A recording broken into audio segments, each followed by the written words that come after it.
Cunooyinka ugu fiican ee aad ka heli karto faytamiinada iyo macdanta jirkaagu u baahan yahay. Best foods for the vitamins and the minerals. Faytamiinada iyo macdanta ama mineralska waxa ay nolosheena u yihiin muhiim si la mid ah hawada aan ku neefsano iyo biyaha. Mana ahan kaliya in ay jirkeena ka dhigaan mid caafimaad qaba, balse waxa ay qayb ka yihiin difaaca ka hortagga cudurro badan. Faytamiinska waa ka duwan yihiin macdanta oo faytamiinada waa walxo organic oo ay soo saaraan dhirta iyo xayawaanada, waxaana lagu magacaabaa essentials sababtuna waa in jirkeenu uusan samaysan karin marka laga reebo vitamin D-ga. Sidaa daraaddeedna waxaan ka helnaa cuntada aan qaadano. Macdanta waa walxo inorganic oo asalkooda ka yimaadeen dhagxaanta, ciidda iyo biyaha kadibna ay soo nuugeen dhirta, annagana waxaan ka helnaa isla dhirtaas iyo xayawaanada dhirtaasi daaqa. Faytamiinska si guud waxaa loo qaybiyaa laba qayb oo waaweyn: kuwa loo yaqaano water soluble vitamins oo marka jirkeenu uu ka isticmaalo inta loo baahan yahay inta kale la iska saaro, iyo fat soluble vitamins oo uu jirkeenu awood u leeyahay in uu kaydsado kadib markii intii uu rabay isticmaalo. Qaybta koowaad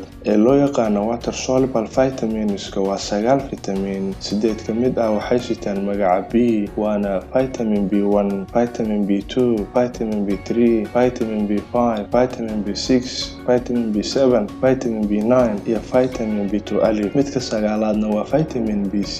qaybta soo hartay ee loo yaqaan fat soluble vitamins waa 4 xabo, waxayna kala yihiin vitamin A, vitamin D, vitamin E iyo vitamin K. Marka aan u nimaano macdanta, waxaa loo qaybiyaa laba kooxood oo iyana waaweyn. Kooxda koowaad waxaa loo yaqaanaa major minerals oo jirkeenu waxa uu ka haystaa xaddi fara badan. Qaybta labaadna waxaa loo yaqaanaa trace minerals, kuwaasi oo aanan ka muhiimad yarin kuwa major mineralska, balse xaddiga jirkeena laga heli karo ayaa yar. Major mineralska waxaa ka mid ah macdanta loo yaqaan calciumka, chloride-ka, magnesiumka, potassiumka iyo sodiumka, halka trace mineralskana ay ka mid yihiin chromiumka, copperta, fluoride-ka, iodine-ka, iron-ta, manganiiska, seleniumka iyo zinc-ga. Habka ugu wanaagsan ee aad ku xaqiijin karto in uu jirkaagu helay noocyada kala duwan ee faytamiinada iyo mineralska xaddi ku filan jirkaaga waa in aad qaadataa cunto caafimaad leh oo isu dheelitiran, ayna ku jiraan khudradda noocyadeeda kala duwan, digirta, hilibka cad iyo caanaha. Warka wanaagsani waxa uu yahay in aadan u baahnayn inaad faytamiin kasta iyo macdan kasta